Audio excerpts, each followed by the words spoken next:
Yes guys, what's going on? It's RuneTapper back at it again with another video guide. Are you struggling with the Corrupted Gauntlet on mobile? Well, this video is for you. You're not alone. Mistaps, tornado traps and wasted prep time had me feeling cooked here at first. But in this guide, I'll show you how to prep super fast using tier 1 armor, the 2 weapon setup that works every single time, and I'm going to help you guys with the switching prayers and weapons because I know that can feel like a nightmare at first on mobile. Yes, this can also be applied to PC too. So guys, if you're ready, let's take down the infamous Hunlef. Requirements. You need to get to Prifddinas, so you got to complete Song of the Elves quest. Once you've done that, you can use a crystal teleport seed, a spirit tree from places such as the GE, or the fairy ring AIQ to land right outside the city.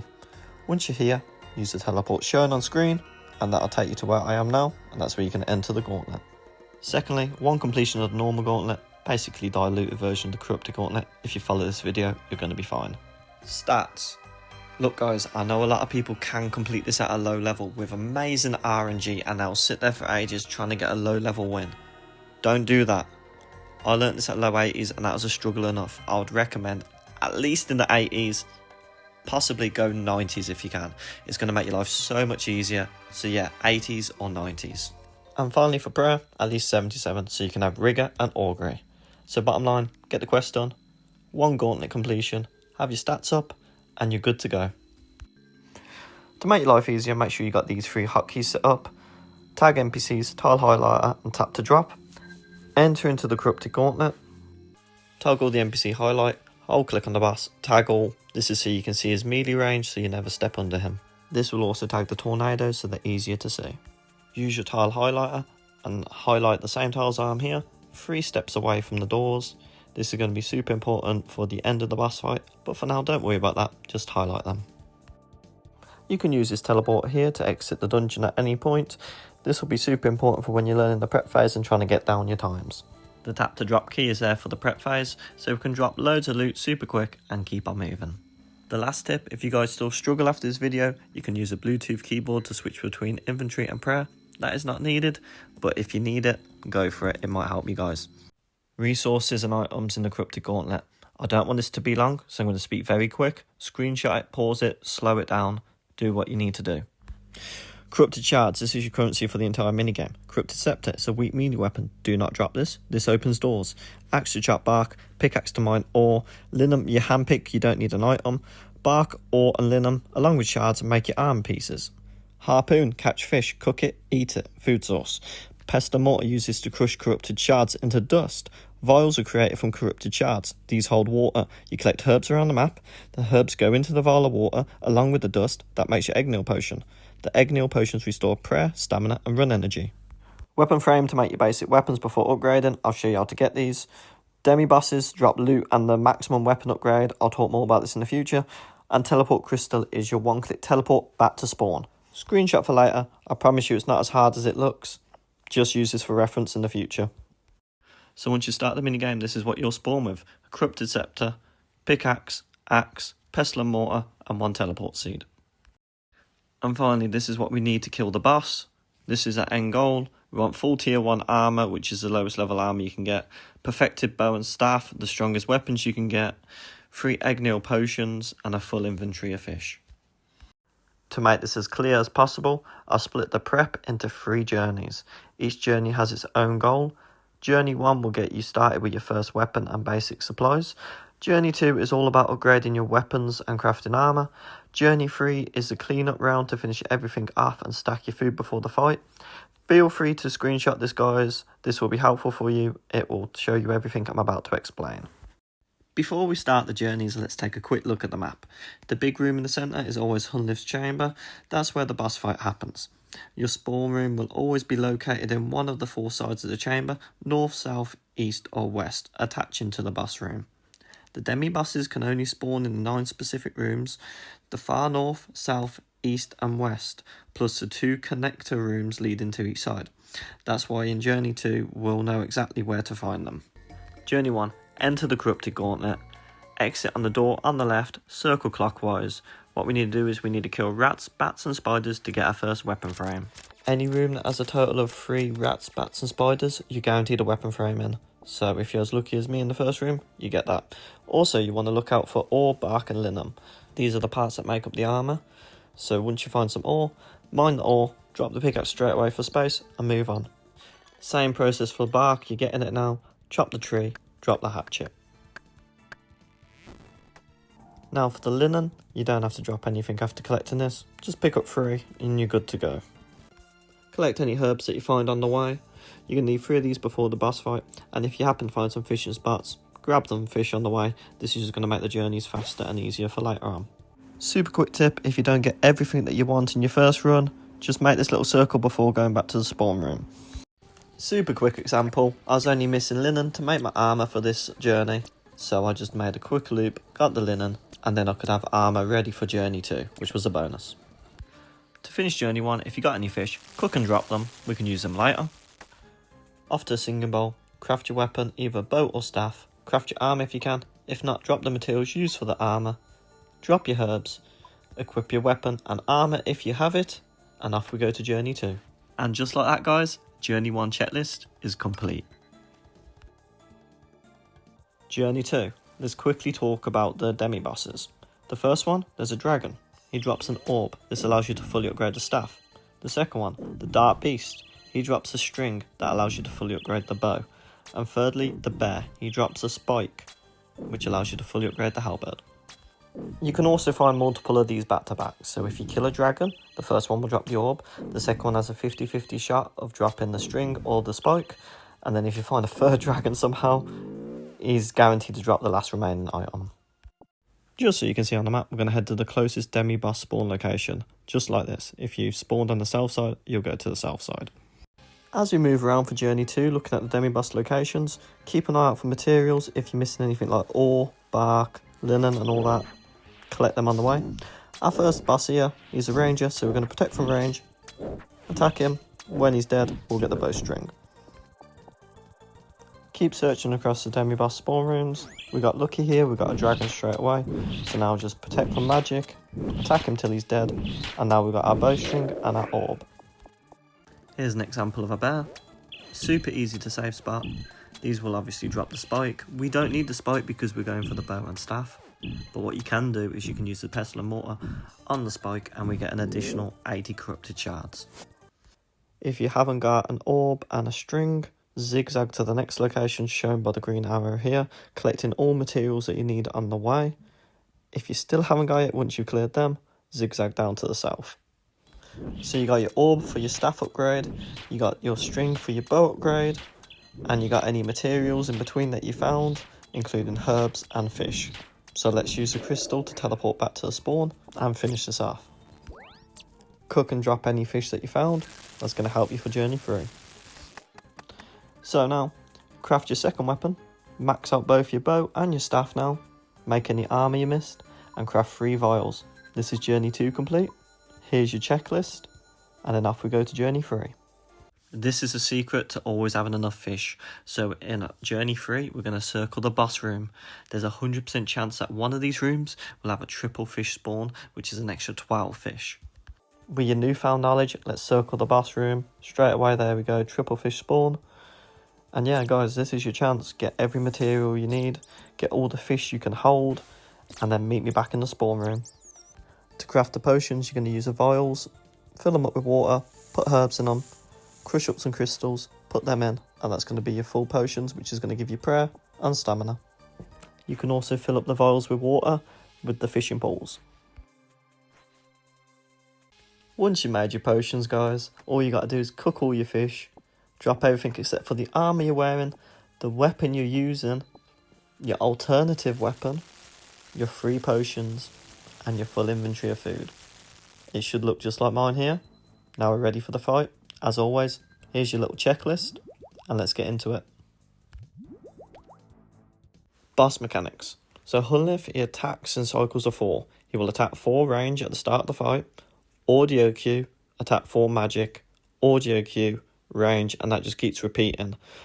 Don't need to count 4, just listen for the audio, and that just means you need to change your prayer. So watch my overheads, watch his attacks. I'm going to put text over it so you can see what's happening and you can concentrate on the video. Don't worry about me attacking him.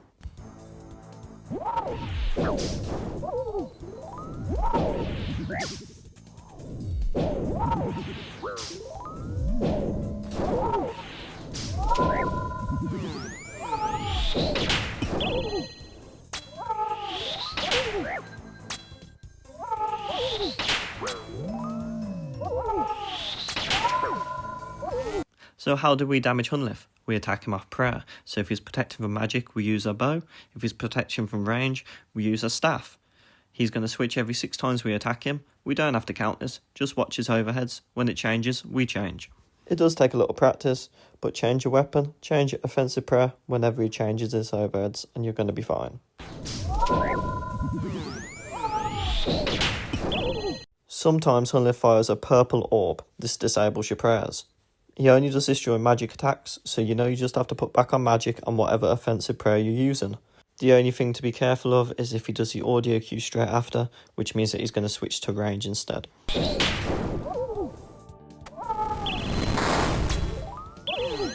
Next up, the floor tiles are going to go from light red to yellow in different patterns across the room. Avoid these at all costs because when they turn yellow it's going to cause major damage and it will kill you super quick. Not only that, the lower the boss's health gets, the faster they're going to switch from light red to yellow, and they're going to move in different patterns which get harder and harder. Once the boss is below 333 health, this is going to be the hardest point in the fight. But don't worry, because if you watch this entire video, the tiles that we highlighted earlier are for this purpose.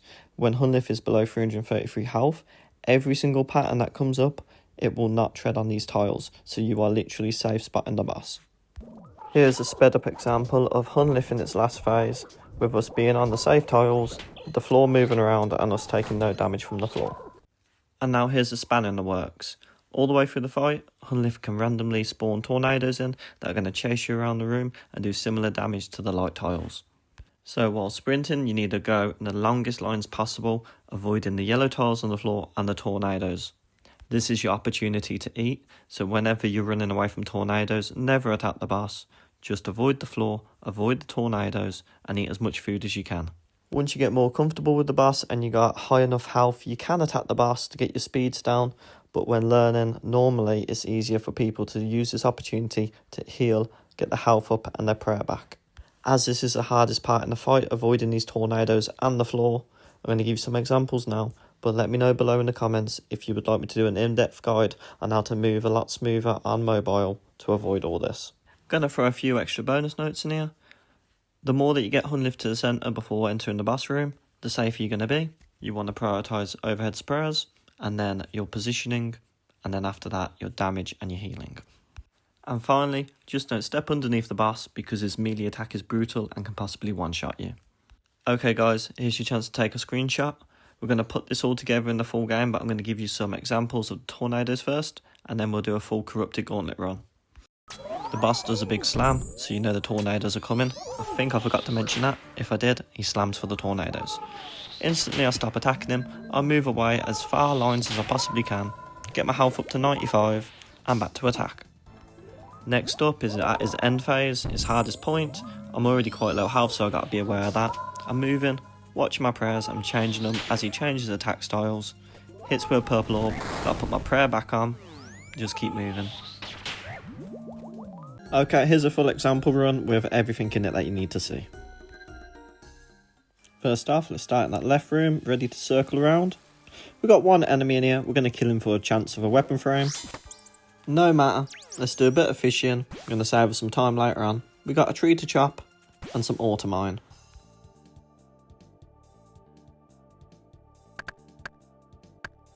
Toggle the tap to drop a hatchet straight after, grab the shards, mine the ore, then we drop a pickaxe.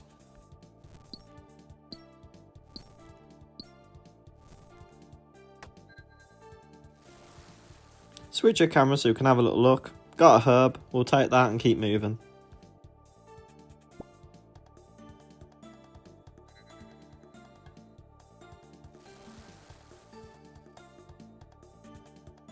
Nothing here, keep moving, check the next room. And perfect, we got some linen, we're going to take that. That's all the armour pieces minus the shards, so probably going to be able to make some of the armour at least at the end of this journey.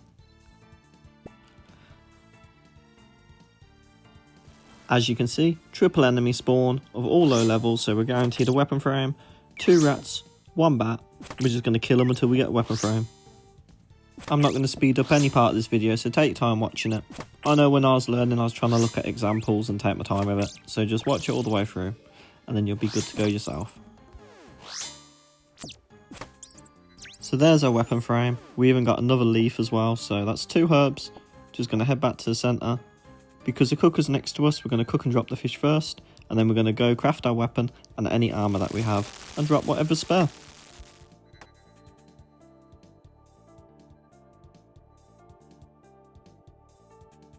So we're going to craft the bow, upgrade it once, make what armour we have.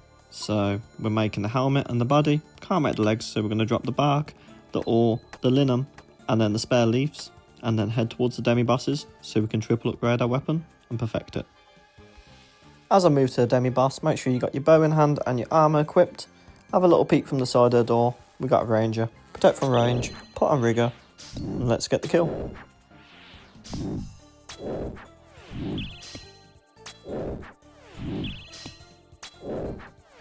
As you can see, there's a second weapon frame for a second weapon, and we got the bowstring. So let's move across and see what else we can find. Super ideal. We got a dragon and a dark beast back to back, so we're going to protect from mage and attack him with rigor. Obviously, as we know, if I wasn't so lucky, I'd just zigzag across the other demi-boss rooms after checking that other side first.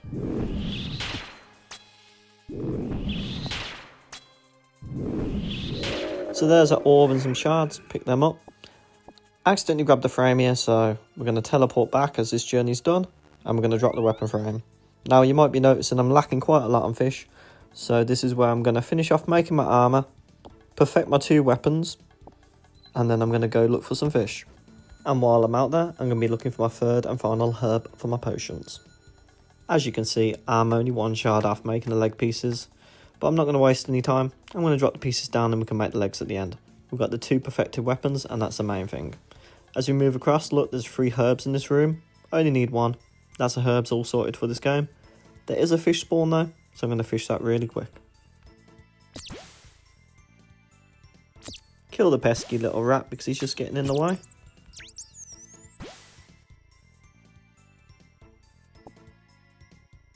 So we're just going to circle all the way around the boss until we find a triple fish spawn.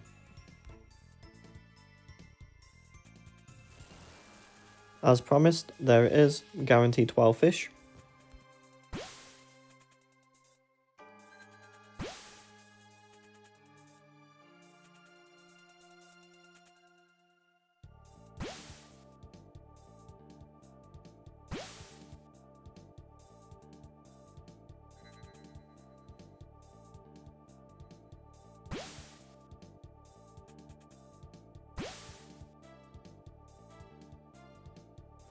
Now we've got that, we can circle all the way back. Now you probably got enough food if you're getting good at this content now, that you could fight the boss with this amount of food. But I'm probably going to take another venture out and just fill up my inventory to show you that you have plenty of time to do that. So we're going to cook the fish. I can't tell you guys how many times I actually entered the boss fight with uncooked fish and end up just dying there trying to learn this content.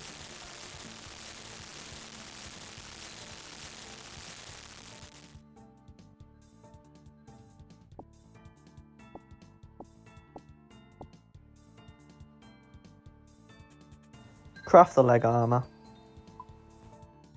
We're going to craft 3 vials ready for our potions.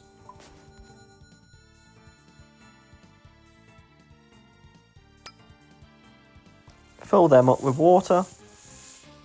Break down the crystals into dust. Use the herbs on the potions. Use the dust on the potions. And there's our 3 potions ready for the boss fight. We've got our weapons ready, our armour ready, potions ready, and all we got to do is top up some extra fish. Little sneaky trick, because I'm going out again. I'm going to make a teleport crystal just so I can get back super quick, and I'm just going to take a little chance and try and find some more fish just to show you got plenty of time.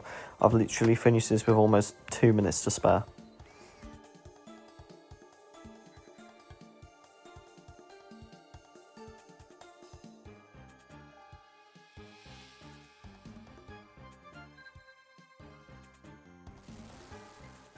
As you can see guys, fishing spots aren't that rare. I just took another venture out, found some more, so I'm going to take these fish back to base with a quick teleport back and still got lots of time to play with. So let's just get fully set up now, pick up the fish, drop everything that we don't need, cook the last fish, and we're good to go. We got our weapons, armour, potions, and a bunch of food. I thought this was quite a good example run because it shows you how you can adapt on each journey. That not everything is going to be exactly the same, but if you follow the lines, you're going to be okay. Now it's time for the actual good part of this content, is a boss fight. He's protecting from range, so we're going to use a staff with augury when we're ready to enter. We're going to take our time, we've got 40 seconds. We're going to make sure he gets nicely towards the centre to give us as much room as possible. Protect from range, augury, and step in. Attack the boss straight away so we can get some DPS out. I'm going to turn up the volume now so we can hear all the cues properly.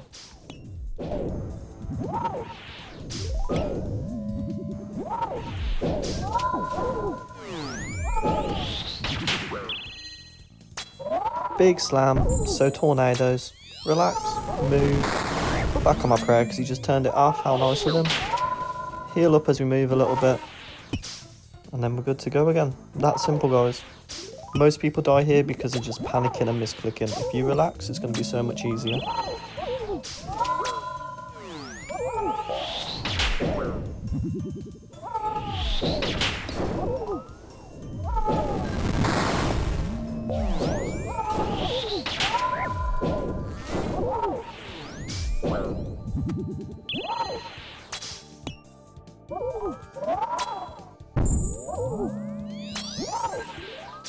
Look at how much space there is that the boss has given us to move around with these tornadoes.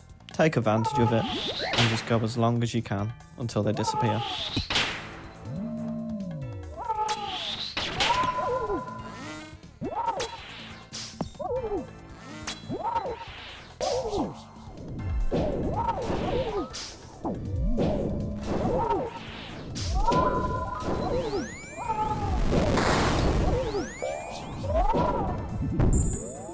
Same again.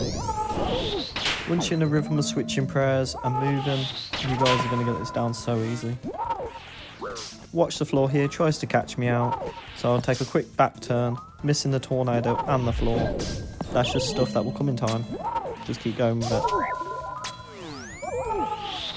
It's basically the same pattern over and over again guys. We're doing as much damage as we can, switching prayers, switching attacks, avoiding tornadoes and floor. It will get a bit chaotic in a minute, and I'll let you know when that happens.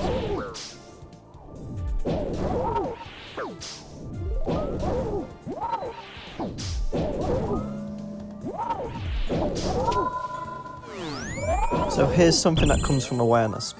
You see that his health is 340, so he's not quite in that last phase.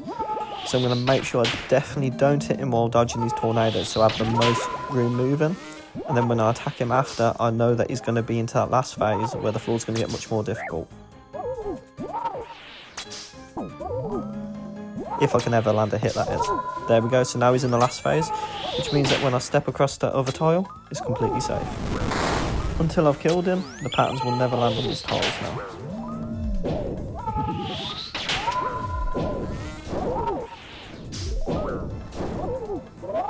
Here's the hardest part of the entire fight, tornadoes and hard tiles. Little slight panic click there, but now we've got distance, we can move, we can eat, make sure our prayer's up, prayer back on, and see how I'm trying to go into box shapes and move as far as I can. Like I said guys, if there's an audience for it, I'll show you how to do proper movement on the mobile, break it all down, how the tiles move, how we move, and how to make it smoother. Just let me know in the comments below. I'm just going to sit back and let this video play out.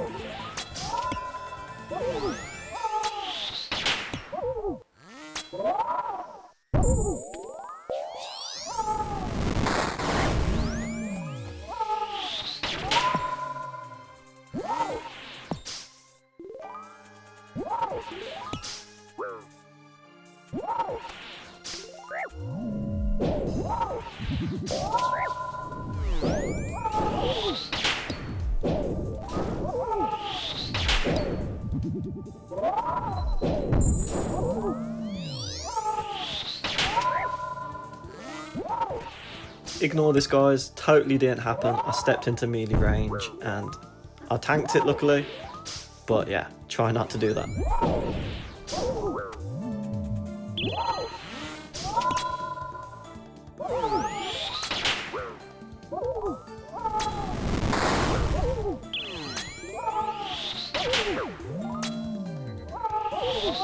And just like that, guys, Hunliff is down. We completed it. Let's go see what's in the chest. Nothing too good in the chest, but that's a gamble. Thank you so much, guys, for watching. This has been my favourite video so far to do. Like, comment and subscribe for more content, and I'll catch you in the next one.